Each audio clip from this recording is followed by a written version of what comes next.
하나님의 본질, 의와 평강과 기쁨. 어떤 분들이 가끔 제게 고백하는 것 중에 하나가 뭐냐면, 목사님, 저는 사실 누구보다도 신앙생활, 교회 생활을 열심히 하려고 노력하고 있고 한다고 생각하는데 왠지 제 마음속에 기쁨이 없어요. 사람을 보면 자꾸 판단이 되고 내가 생각하는 기준과 좀 다르면 문제가 있는 사람처럼 보이고 그래서 제 마음이 편하지가 않습니다. 그런 얘기를 종종 듣곤 합니다. 어쩌면 그런 고백은 어떤 그분만의 고백이 아니라 아마 이 시대에 살아가는 많은 교인들이 갖고 있는 그런 고백이라고 생각합니다. 특별히 열심히 교회 생활하는데 지쳐 있는 분들, 또 기도도 하고 봉사도 나름대로 애쓰는데 여전히 마음이 무거운 분들, 교회는 사랑하지만 교회 지체들과의 관계 속에서 알게 모르게 상처의 틈이 계속 모여지지 않는 어떤 사람들, 신앙생활을 오래 했지만 어느 순간 기쁨은 사라지고 평강은 사라지고 의무와 율법만 남아있는, 종교성만 남아있는 그런 모습 속에서 고민하는 분들이 생각보다 많다는 것입니다. 오늘 본문은 그런 분들에게, 아니 이 시대에 다시 신앙을 하나님에서 올바로 갖기를 원하는 분들에게 주는 귀한 메시지입니다. 여러분도 뭐냐 잘한 말씀이죠. 하나님 나라는 먹는 것도 아니고 마시는 것도 아니다.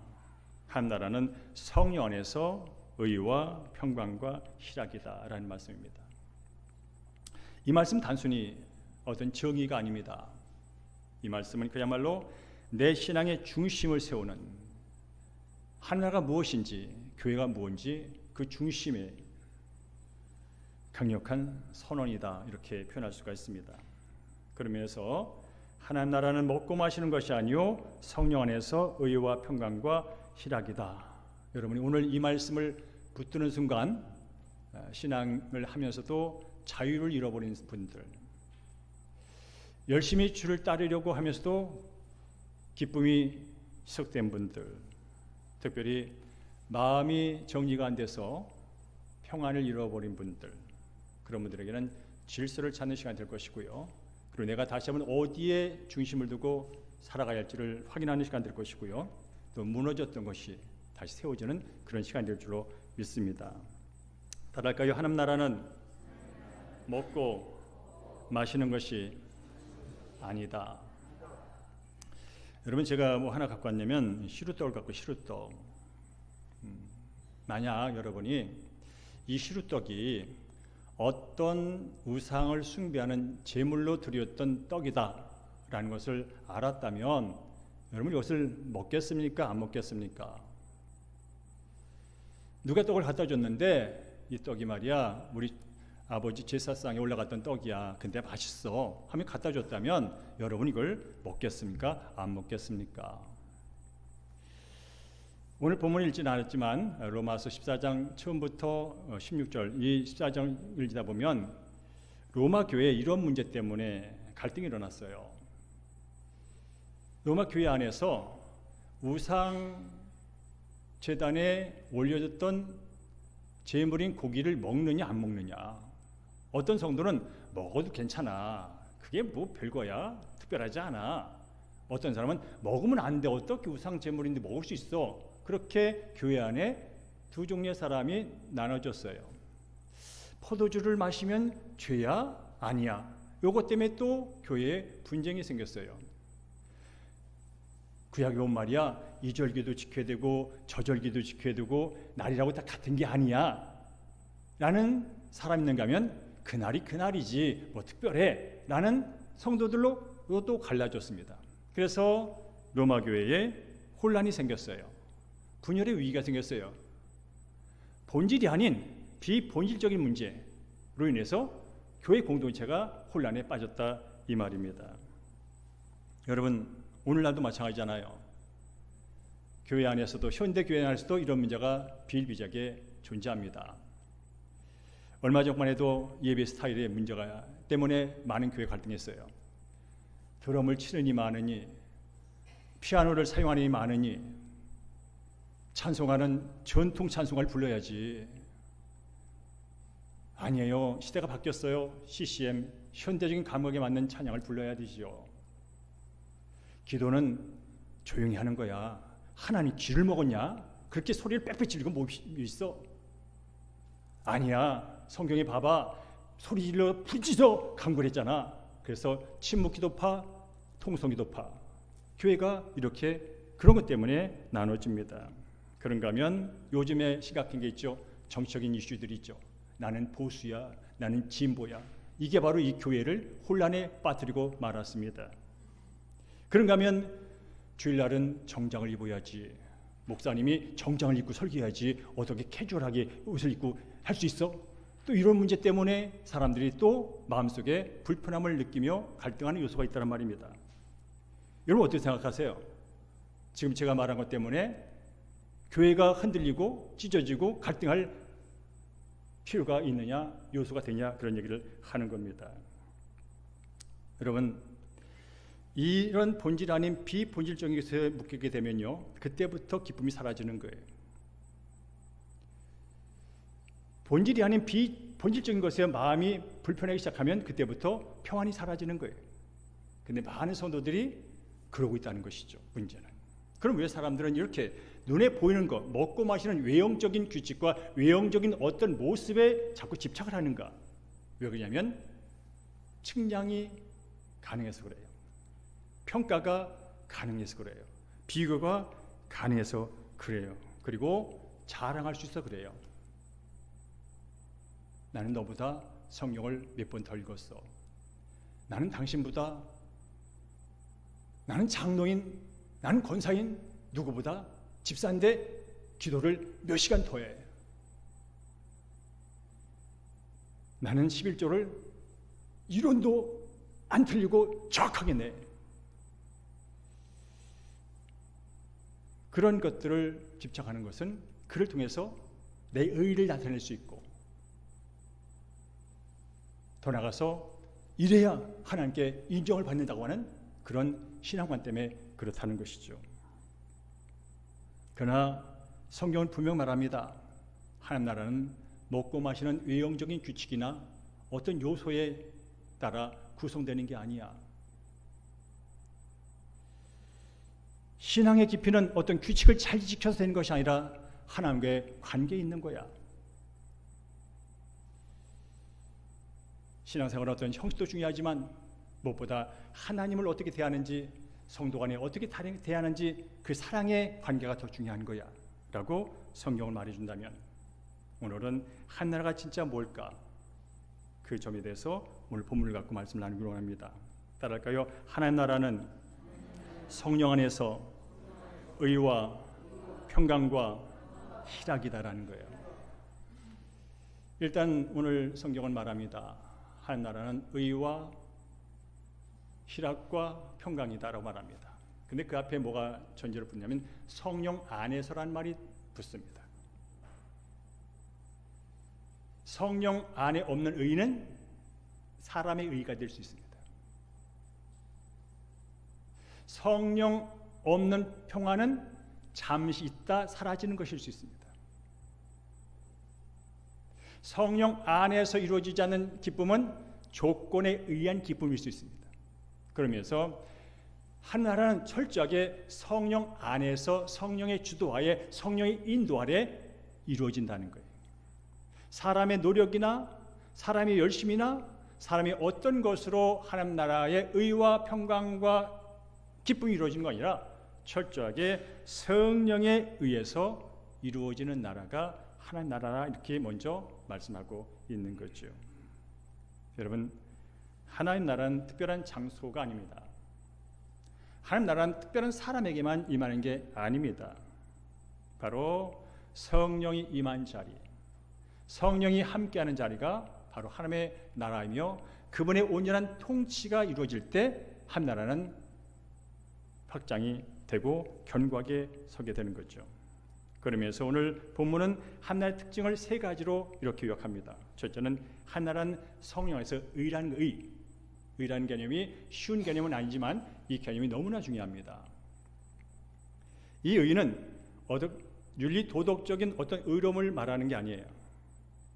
여기서 말하는 의는 하나님 앞에서 올바로 서 있는 하나님과의 올바른 관계를 말합니다. 그러니까 하나님의 기준에 합당한 채로 하나님 앞에 서서 하나님과 관계를 맺고 있는 걸 의라고 말합니다. 그러니까 쉽게 말하면 그냥 이렇게 기억하세요. 의는 하나님과 올바른 관계다. 하나님 나라는 여러분 철저하게 하나님과의 관계예요. 기독교는 그래서 종교가 아니라는 거예요. 기독교는 철저하게 관계예요. 하나님이 창조주, 나는 피조물. 하나님이 왕, 나는 백성.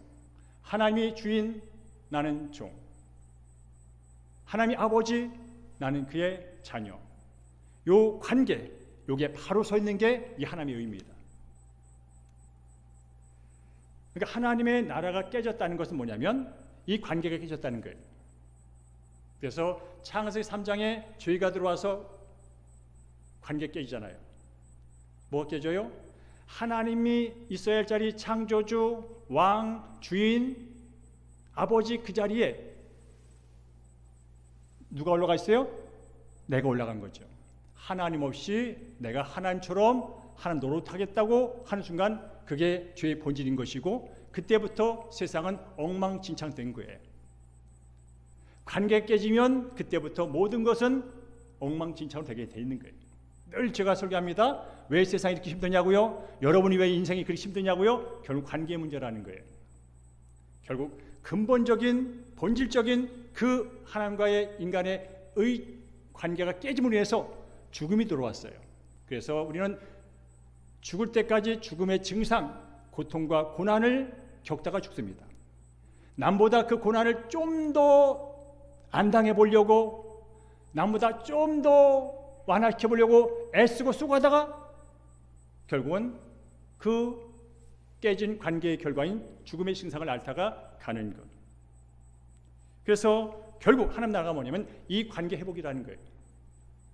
어떤 관계? 하나님과의 관계 회복.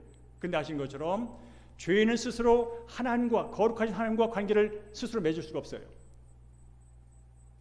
왜냐하면 이 죄로 인해서 하나님과 인간은 본질상 적대적인 관계로 바뀌어버렸어요.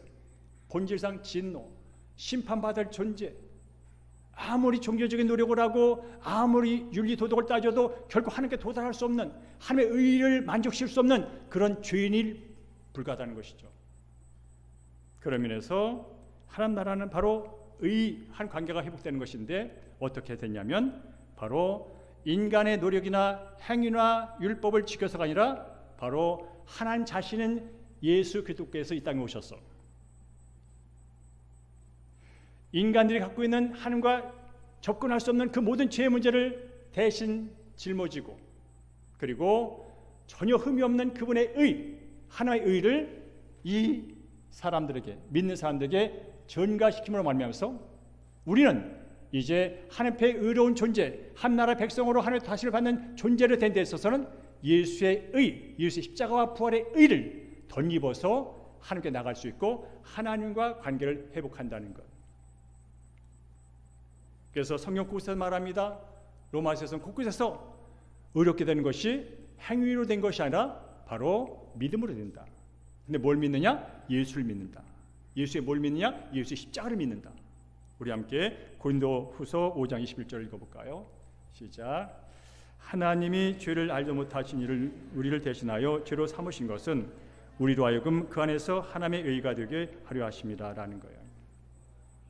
그리고 로마서 3장엔 사람이 의롭다함을 받는 것은 율법의 행위에 있지 아니하고 믿음으로 되는 줄을 우리가 인정하노라. 그리고 3장 그 앞부분에 보면 말합니다. 우리 주 예수 그리스도의 속량으로 말미암아서 너희가 값없이 은혜로 의롭다함을 받았다. 그런 표현이 나와요. 그러면서 여러분께서도 나는 하나님 나라 백성으로서 오늘도 하나님 나라를 누린다는 것은 가장 먼저 기억했겠어요. 나는 지금 하나님과 관계가 올바로 서 있는가? 하나님의 관계가 올바로 서 있는가? 이게 바로 하나님 나라의 삶의 출발점이에요. 교회를 나오는 건 중요한 일이에요. 성경을 읽는 일은 중요한 일이에요. 기도를 하는 일은 중요한 일이에요. 교회 봉사를 하는 일은 중요한 일이에요. 그러나 바로 하나님과 나의 관계가 온전히 예수 그리스도 안에서 믿음으로 맺어진 관계냐?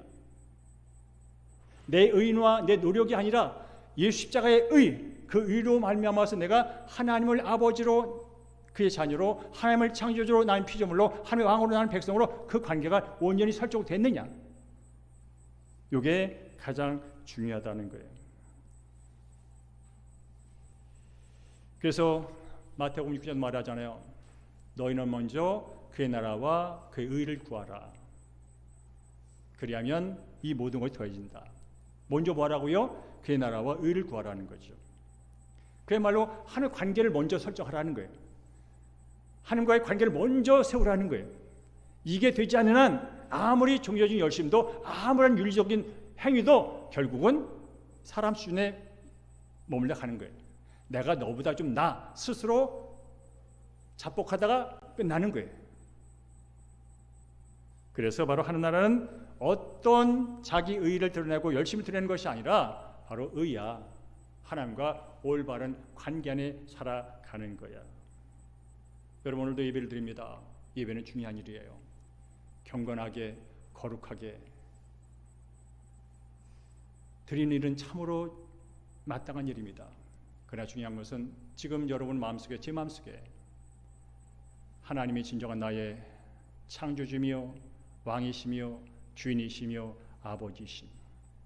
근데 그것이 내가 그분께 뭘 잘 해드려 갖고 그분이 나를 인정해 준 것이라 그분 아들 예수의 공로로 말미암아 내가 그분 안에 들어왔고 하나님을 아버지라 부르고 창조주라 부르고 왕으로 부르고 주인으로 부르며 그 은혜에 감격해서 거저받은 일 때문에 그 때문에 감격해서 예배를 드리는 것은 너무나 중요하다는 거예요. 따라할까요? 나는 지금 예수님의 십자가 은혜로 하나님께 받아들여진다다. 받아들였다는 건 하나님의 관계를 맺게 됐다는 거예요. 그래서 나는 오늘 예배가 예배인 것이고 그래서 나는 오늘도 예배 가운데 그분을 다시 깊이 만날 수 있는 길이 있기에 여러분이 이 자리에 나와서 하나님을 찬양하며 자유롭게 예배하고 있는 일로 믿습니다. 여러분 이제 관계가 설정되면 어떤 일이 벌어지냐면요. 평화가 따라와요. 평화가 따라와요. 그래서 오늘 말합니다. 한나라는 성령에서 평강이라고. 이 평강이 어떤 의미가 있냐면요. 이 관계가 완전하게 맞물려 있는 그런 상태를 이 평강이라고 말합니다. 여러분 부부도 마찬가지잖아요. 부부도 마찬가지라고요. 이 관계가 깨지면요. 관계가 안 좋아. 그게 어디서 제일 먼저 느끼나요? 마음에서 제일 먼저 느껴요. 부부관계 안 좋으면요. 각자 느끼는 게 뭐냐고요? 마음에 평강이 없어. 그래서 이 평강은 하나님과의 관계가 회복됐을 때 하나님에 대한 두려움이 사라져요. 이 관계 회복이 안 되면 나는 뭐라고요? 본질상 진노에 대해서 결국은 하나님께 심판받을 존재라고요. 그 얼마나 불안해요, 여러분. 하나님 한자만 들어도 불안한 거예요. 결국은 심판받게 되는데. 그러나 뭐라고요? 하나님과의 관계가 회복됐어요. 그래서 로마서 6장에도 너희들은 이제 은혜 안에 들어왔으니 하나님과 화평을 누려라고 말합니다.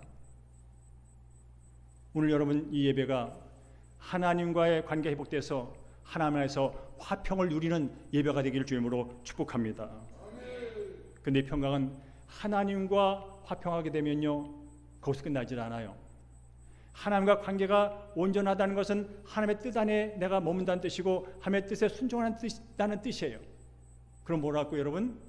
내 주변에 깨졌던 관계도 사람 관계도 회복이 된다는 거예요. 누구 때문에? 하나님 주시는 평강 때문에, 하나님 주시는 말씀 때문에. 얘야 용서하거라, 얘야 용납하거라, 얘야 이해해 줘, 얘야 받아줘. 누가 그 말씀한다고요? 나의 주인이신 하나님께서 내게 말씀하시니 나는 그 말씀에 순종하여 나와 좀 달라 보이고, 내와 생각이 좀 달라 보이고, 나와 하는 일의 방법이 달라 보여도 그 사람을 내가 이해하고 기다려줄 수 있는 거죠. 거기서 뭐가요? 평화가 오는 거예요. 거기서 뭐예요? 평강이 오는 거예요. 그리고 평강은 또 뭐가 있습니까? 나 스스로에도 평화를 누려야 돼요. 많은 사람이요, 자신하고 싸우는 사람이 얼마나 많이 몰라요. 나는 왜 이 모양인가? 나는 왜 이것밖에 안 되는가? 나는 해도 안 돼. 아우, 내 성격은 왜 이래? 아우, 내 머리는 왜 이래? 계속 자기하고 싸워서 자기하고 화평하지 못하는 사람이 한둘이 아닙니다. 그래서 병이 되는 거죠. 그러나 하나님과 화평한 사람은요, 자기하고도 화평할 수 있어요. 나 같은 죄인, 나같이 못난 놈, 나같이 부족한 인간을 위하여 하나님이 친히 독생자들을 버리시기까지 나를 사랑했다면 나는 존귀한 자지.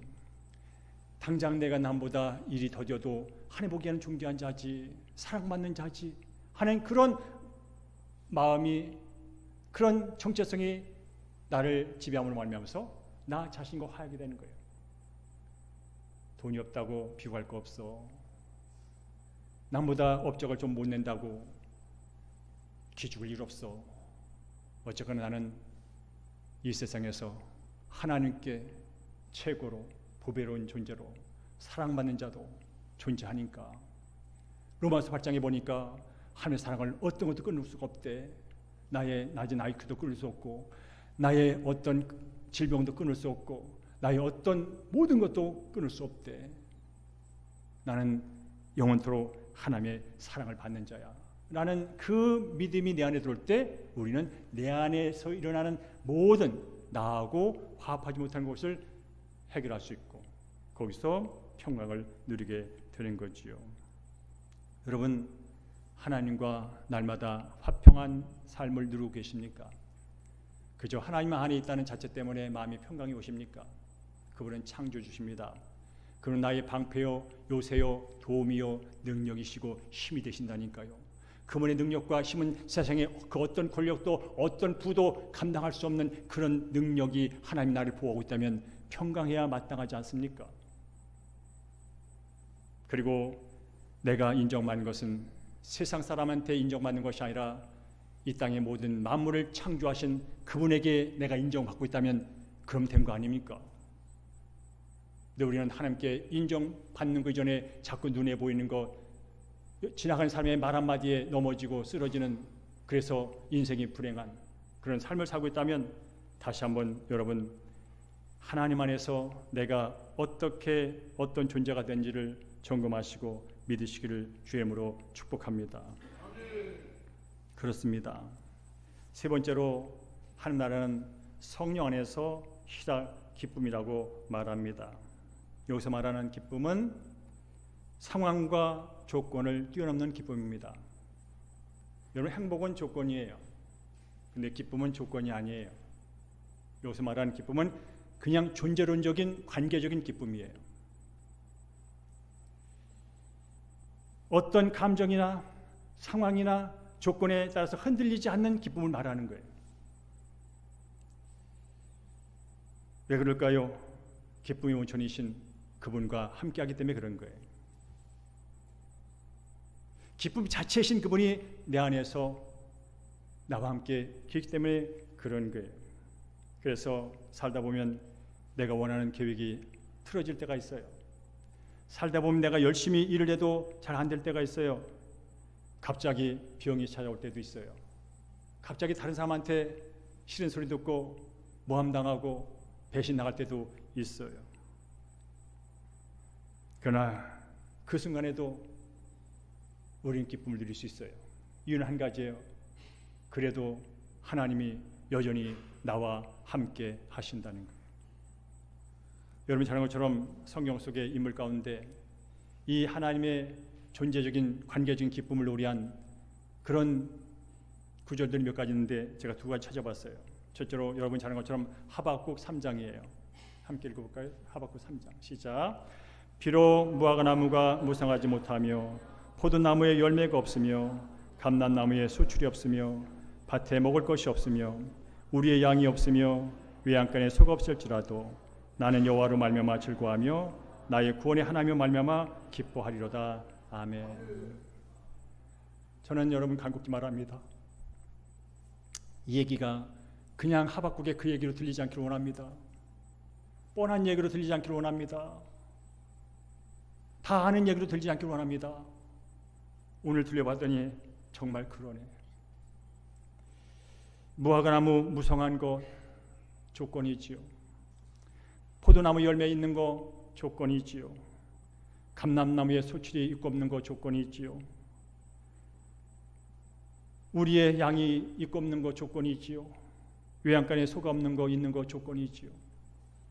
우리는 늘 조건 안에서 있으면 조금 기쁘고, 근데 중요한 건 내가 가진 것보다 저놈이 더 가지면 또 기분 나빠지는 그런 인생을 반복하며 살더라 이 말입니다. 근데 하박국 선지자는 말합니다.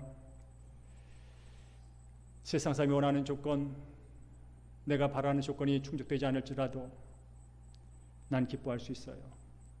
아니 기뻐요. 그냥 기쁨이 돼요. 이유는 한 가지예요. 하나님 때문에 그래요. 하나님 때문에 그래요.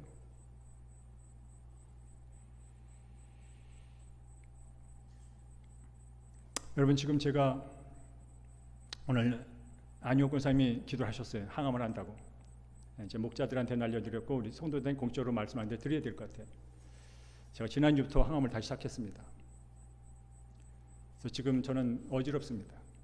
이 약의 부작용이 어지러움이에요. 간지러움이에요. 제가 여러분 말하는 게 좀 떳떳하잖아요. 지금 매끄럽지 못하다고요.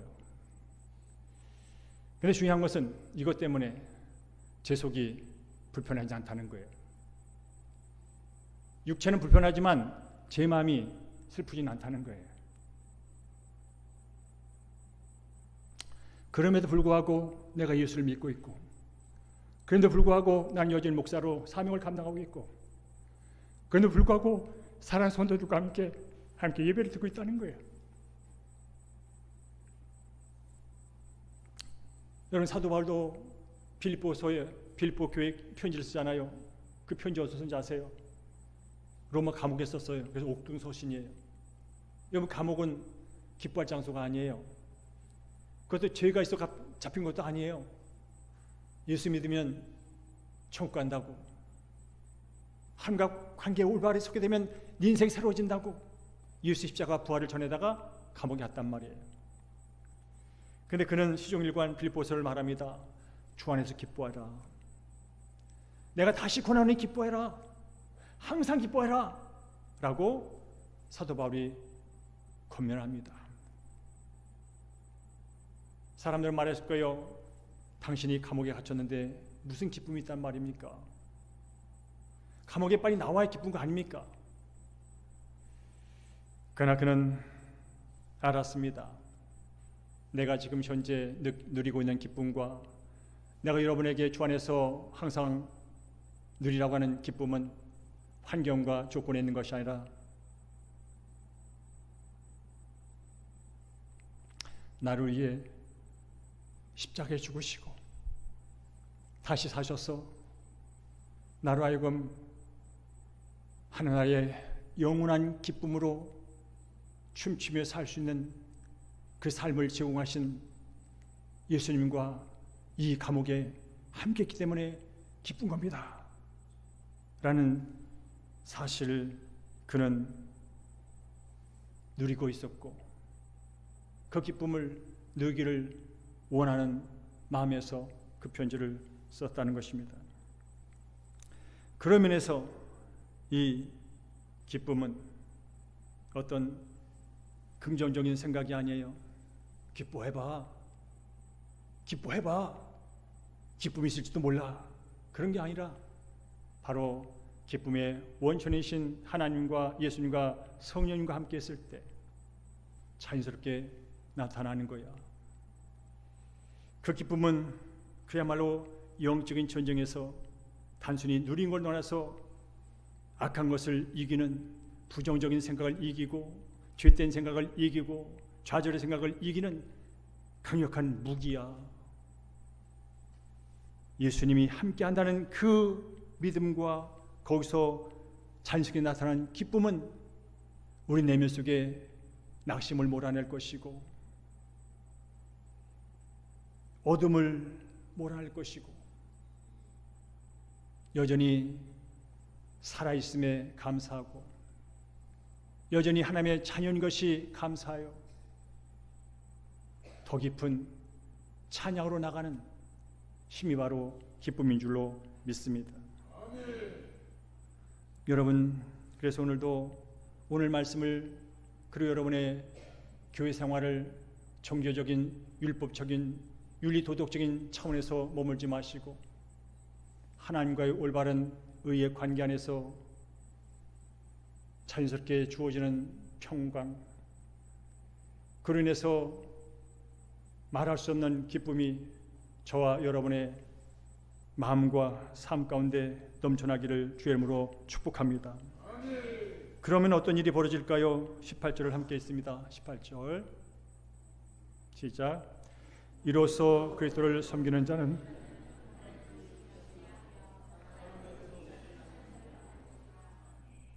여러분 지금 예수님을 섬기고 계시죠? 하나님을 섬기고 계시다. 예배를 통하여 하나님을 섬기고 계셔요, 여러분. 그럼 어떤 일이 발생하는지 아세요?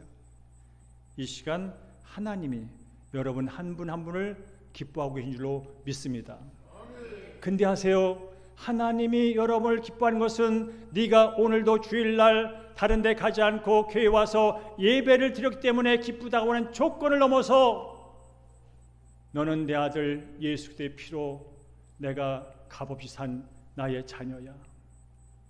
내가 너를 기뻐하는 것은 너가 예배를 드리고 헌금을 많이 하고 봉사를 많이 해서 기쁜 것이 아니라 너 자체가 나의 아들이기 때문에, 나의 백성이기 때문에, 나의 자녀이기 때문에 나는 기쁘단다. 이게 진정한 기쁨 아닙니까, 여러분? 여러분이 엄마 아빠라면 여러분의 자녀가 아들 딸이 언제 기쁩니까? 공부를 잘한 게 기뻐, 용돈을 잘 주니까 기뻐, 이웃 사람한테 착한 애라고 칭찬받기가 기뻐. 그 기쁨은 여전히 조건입니다. 근데 부모의 자녀를 향한 기쁨은 여러분 아십니까? 그저 네가 내 아들이기 때문에 기뻐, 네가 그저 내 딸이기 때문에 기뻐. 이게 하나님이 저와 여러분을 향한 기쁨인 줄로 믿습니다. 그래야 시편에서 말하잖아요. 나는 너희를 볼 때 기쁨을 주체하지 못한다고. 네가 남보다 더 내게 뭘 해서가 아니라 내 아들 예수 그리스도 안에서 값없이 내 자녀가 됐고 내게 받아들여서 내 자녀로 사랑하는 그 존재 자체가 나는 기뻐. 그런 뜻이에요. 그러니 여러분 날마다 하나님을 바라볼 때마다 이걸 하면 하나님이 나를 더 사랑할까, 이걸 하면 더 기뻐할까, 그것은 하나님이 나를 조금씩 사랑하는 그 은혜에 기반해서 그런 말을 할 수 있지만, 그러나 은혜를 모르고 그런 생각을 하고 있다면 여러분은 또 지칠 겁니다. 또 넘어질 겁니다. 또 힘들 겁니다. 바라기는 여러분이 여전히 나는 예수 안에서 값없이 받아들인 하나님의 자녀로 하나님 나를 바라보고 계시고 나 자체 때문에 기뻐하시는 하나님, 내가 무엇인데, 내가 뭔데 나 자신을 기뻐하신단 말입니까? 그런 고백 가운데서 예배가 일어나고, 그런 고백 가운데서 봉사가 일어나고, 그런 고백 가운데서 이웃을 사랑하는 여러분 되기를 주의 이름으로 축복합니다. 여러분 아시잖아요. 우리가 이렇게 하나님의 은받는 관계를 맺고 평강의 삶을 살고 기쁨의 삶을 살면 누가 안다고요? 내 옆에 있는 사람이 알아버려요. 너는 뭐가 있는 것 같다. 너는 뭐가 있는 것 같아. 어떻게 그런 환경에서 그렇게 말할 수 있어? 어떻게 그런 상황에서 기뻐할 수 있어? 어떻게 그런 형편에서 평화를 누리냐고. 분명 네 안에 뭐가 있는 게 분명해. 저는 우리 대형교회 성도들이 이런 고백을 누군가로부터 듣는 은혜를 맛보기를 주의 이름으로 축복합니다. 여러분 우리가 의롭게 살면요 사람들이 나를 신뢰합니다. 이렇게 산다는 것은 하나님과 관계가 온전했다는 뜻 아닙니까? 하나님의 관계가 온전했다는 것은 하나님 말씀대로 산다는 거 아닙니까? 그게 뭡니까? 정직하게 삽니다. 거룩하게 삽니다. 이해하며 삽니다. 그 사람들이 정직하니까 신뢰할 수밖에 없지요. 그리고 한나라 삶은 평강이라고 했습니다. 아무리 고난의 폭풍우가 달려와도 마음은 흔들리지 않습니다. 그 옆에서 누군가 바라보면서 안정을 느낍니다. 여러분 누구 곁에 있기를 원하시나요? 작은 문제도 호들갑을 떨면서 작은 고난에도 원망하면서 불평하면서 남 탓하는 사람 옆에 있기를 원하십니까? 아니면 강한 바람, 폭풍과 고난의 바람이 불어와도 끄떡없이 유유자적하게 걸어가는 사람 옆에서 안전을 느끼십니까? 어떤 조건이 충족되어만 기쁨을 느끼고 어떤 조건이 만족되어만 감사를 느끼는 그런 사람에게 마음이 끌리십니까? 아니면 뭔가 저 속에 뭐가 있어 하면서 늘 밝게 살아가는 환하게 살아가는 사람들에게 여러분의 마음이 끌리십니까? 오늘 본문은 말합니다. 그리스도를 섬기는 자가 누굴까요? 하나님의 의와 평강과 기쁨으로 사는 사람은 하나님이 기뻐하시고 사람들의 칭찬을 받는다고요. 오늘 이 시간 예배드리고 우리는 또 가정으로, 학교로, 직장으로, 사업터로, 일상으로, 관계 속으로 들어갈 것입니다. 바라기는 오늘 예배 전에 이용섭과 예배 전에 여러분이 오늘 예배를 끝나고 여러분 앞에 끝나고 간 이용섭과 여러분의 모습과 생각과 태도가 다른 사람이 볼 때 달라져 있기를 주의 이름으로 축복합니다. 이게 하나님 만난 거 아닙니까? 이게 예배의 결과 아닙니까? 그래서 이제 우리는 마지막으로 세 가지를 적용하기를 원합니다. 첫째는 외적인 규칙보다 겉모습보다 늘 마음의 방향을 점검하십시오. 여러분 기도를 오래 하는 건 중요한 일입니다. 그러나 기도 가운데 하나님을 만난가는 더 중요합니다. 침묵으로 됐든 통속에 됐든 기도하는 건 중요한 일입니다. 그러나 기도 가운데 살아계신 하나님의 은혜를 깨닫고 그 안에서 나의 잘못을 회개하며 그분께 감사하는 일은 더 중요합니다. 여러분 성경을 읽는 일은 중요합니다. 큐티를 하는 일은 중요합니다. 그러나 더 중요한 것은 그 말씀이 나를 사로잡아 내가 변하는 게 더 중요하다는 것입니다. 성경을 백독천독하는 건 중요한 일입니다. 그러나 진정 그 말씀 때문에 이용섭이의 태도와 이용섭이의 언어와 이용섭의 성품이 예수를 닮아가는 것이 더 중요하다는 이 말입니다.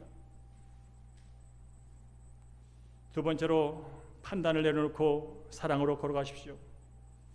아담의 후손은 날 때부터 죽을 때까지 판단하다가 죽습니다.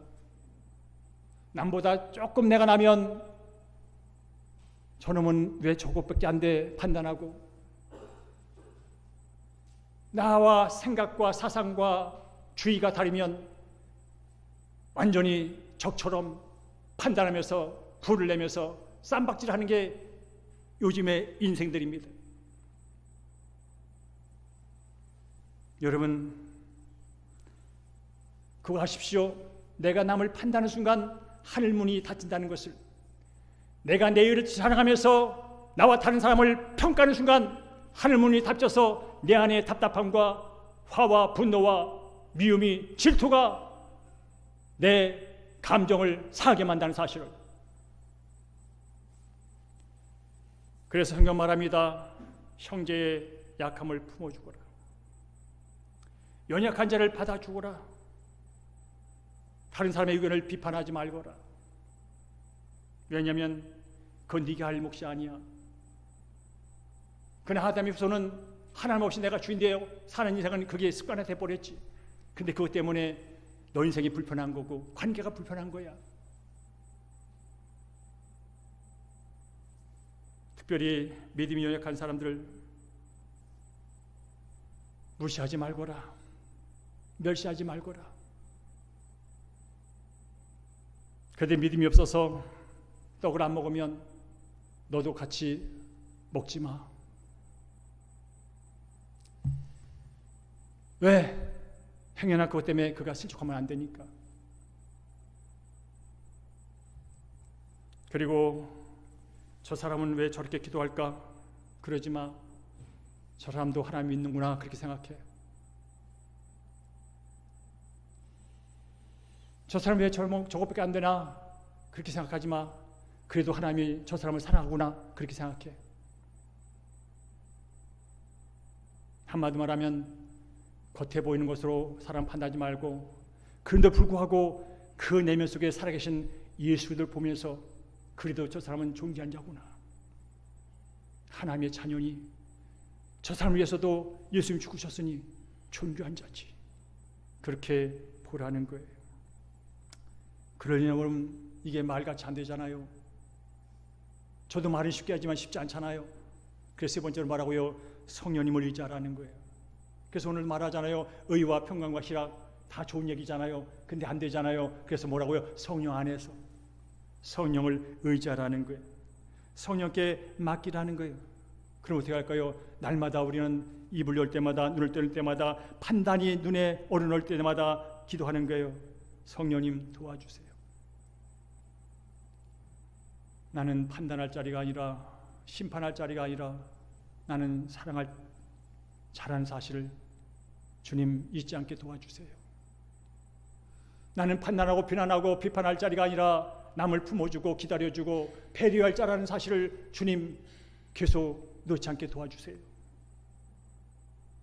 그럴 때 성령께서 오늘 로마서 8장 17절 18절 말씀을 기억나게 할 것이고, 마태복음의 말씀을 기억나게 할 것이고, 곳곳에 기록된 말씀을 기억나게 하셔서 우리의 그 잘난 감정과 주장들을 묶어주실 거예요.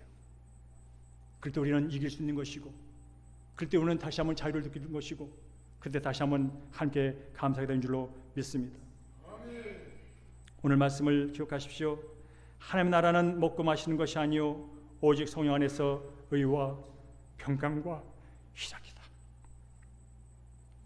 사랑하는 성도님, 2025년 한 해를 마감하면서 정리할 게 많을 거예요. 경제적인 문제, 관계적인 문제, 일의 문제, 많은 걸 정리해야 될 거예요. 그러나 이것부터 다시 정리정돈하세요. 나는 지금 하나님의 관계가 올바로 서 있는가? 종교성에 근거한, 나의에 근거한 하나님의 관계인가? 아니면 그분의 은혜와 사랑과 예수의 피에 근거한 그분과의 관계인가? 지금 내가 누리고 있는 평강은 어디서 온 것인가? 내가 주는 평안은 세상의 준 것과 다르다는 그 주님부터 온 평강인가? 내가 지금 느끼고 있는 기쁨은 남보다 더 가졌기 때문에, 남보다 더 높아졌기 때문에, 남보다 더 업적을 냈기 때문에 찾아온 기쁨인가? 아니면 주님 안에서, 그분과의 관계 안에서 그저 나도 모르게 주어지고 흘러나오는 기쁨인가? 이것이 정리됐을 때 2026년도가 의미가 있는 거예요. 그때 또 멋진 새로운 한 해를 시작할 수 있는 거예요. 그러나 이 관계가 정리되지 않았다면 여전히 내년도 종교성에 머물 거예요. 남 탓하는 데 머물 거예요. 남 비판에 가서 내 존재감을 확인하는 데 머물 거예요. 그러나 그의 나라와 의를 먼저 기억하고 관계 설정을 온전히 했을 때, 내가 생각하지 못한 것, 내가 계획하지 못한 것, 내가 뜻하지 못한 어떤 결과와 어떤 은혜 안에서 기쁨을 우리하고 찬양하는 저와 여러분 될 줄로 믿습니다.